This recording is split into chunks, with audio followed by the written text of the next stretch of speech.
Hey guys, Happy New Year's to my viewers across seas.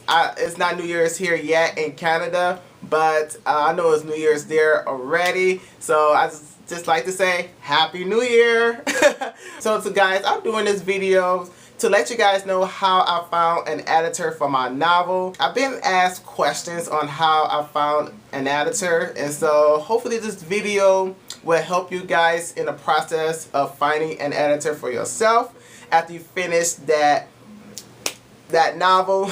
You know, it's a really tedious process, but hopefully this video will make it easier for you. First and foremost, when you go into finding an editor for your novel, it's going to be expensive. Yes, it's going to be really expensive, guys. I mean, there are some editors that will charge you over $2,000 to edit your manuscript. This is the hard part.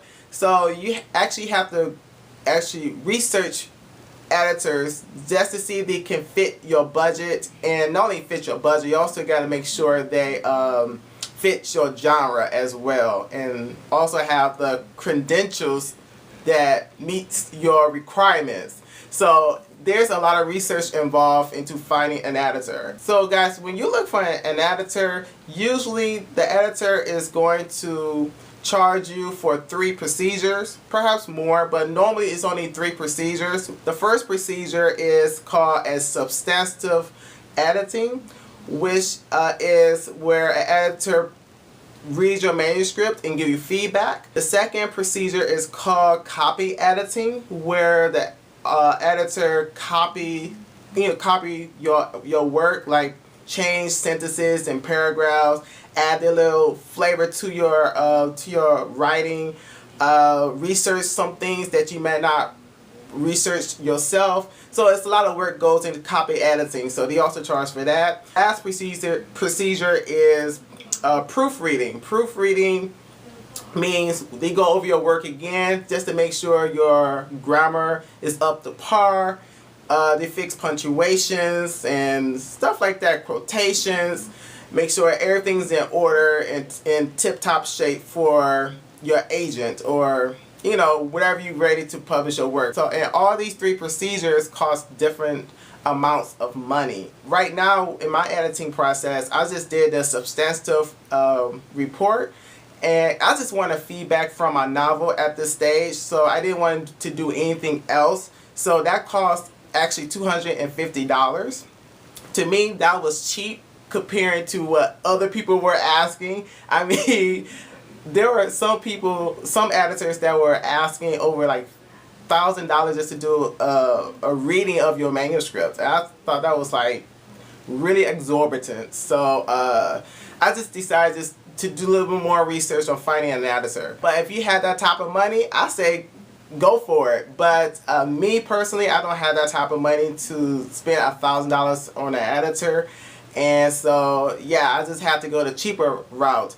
However, just because the editor is charging less doesn't mean that editor is, you know, less educated or less skilled than the editor that's charged $1,000. With that said, I will give you guys 3 tips on how to find an editor. So guys, the first tip is book readings. My sister-in-law suggested that I should go to book readings where other new authors read their books at cafes or at bookstores. You have to look for functions where new authors are reading their work.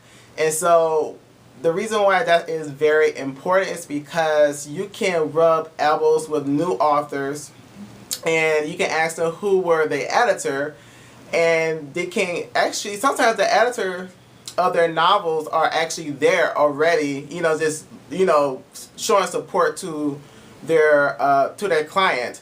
And so you can rub elbows with them, and that's how you can actually get an editor. I met a few editors that way. However, they were a little bit out of my price range, and so I couldn't go with them. So I had to actually do more research.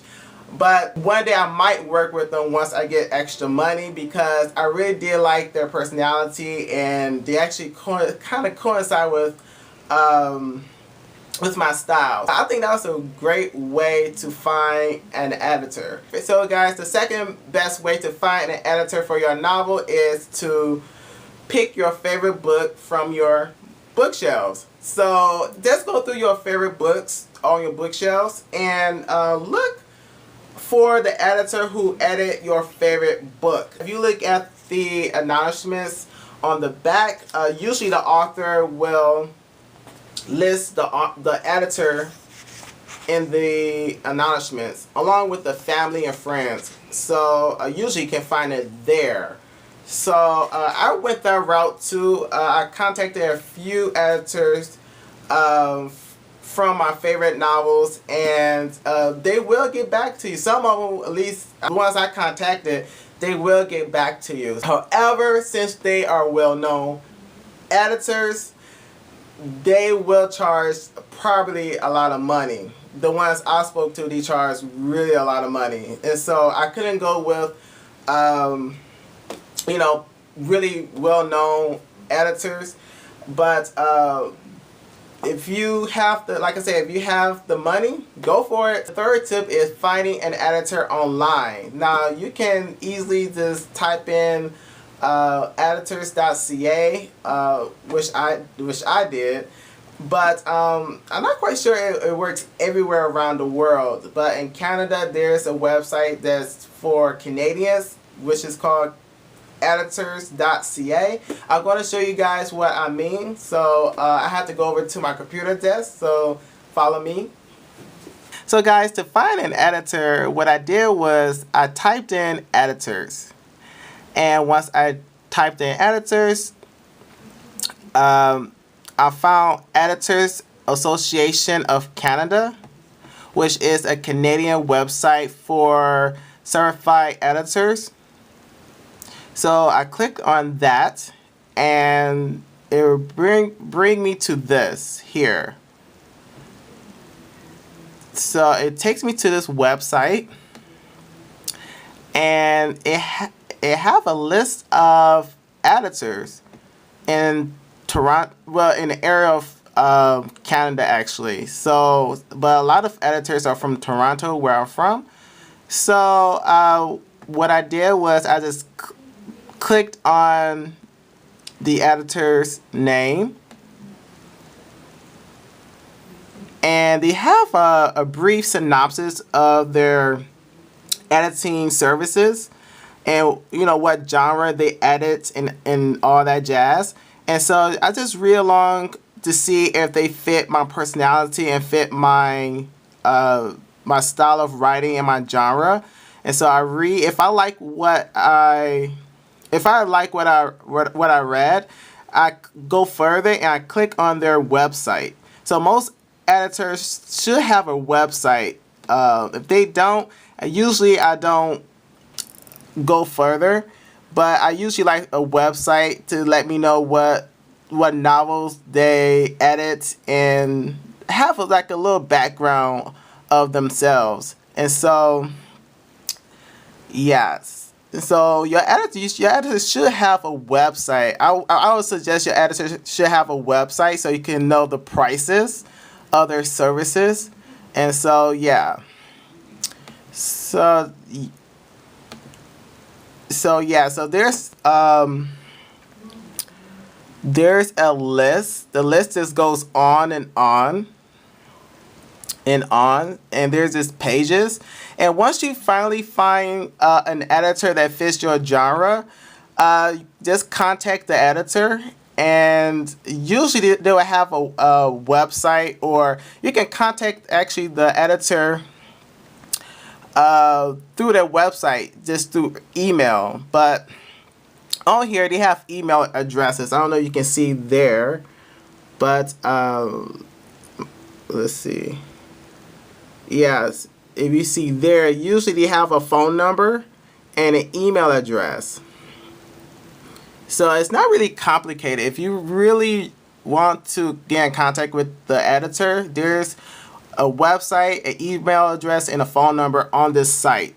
So it was very easy. This is how I found my editor, but it was not an easy process. I actually have to go through all these editors and communicate with them to make sure they fit my budget. And so yeah, and I finally found an editor. So guys, that is how I found an editor. I hope this video was very helpful for you guys who is going through the editing process. It's like I said, it's not really easy, but hopefully this video will just make it a lot easier for you when you go through it, because I went through some trials and errors, but it all paid off at the end. So guys, that is all I wanted to share with you guys. I hope you guys really enjoyed this video, and I hope you all have a wonderful New Year's. Drive safely, don't drink too much. Maybe a little bit, but don't drink too much. But yeah, I'm not doing too much for New Year's. The hubby and I, we're gonna go to see Star Wars tonight. So he's a huge Star Wars fan. I'm not much of a Star Wars fan, but he is. So we're gonna do that tonight, and yeah. So yeah, let me know what you guys are doing for New Year's. I would love to know in the comments below, and I will talk to y'all next year. All right, bye.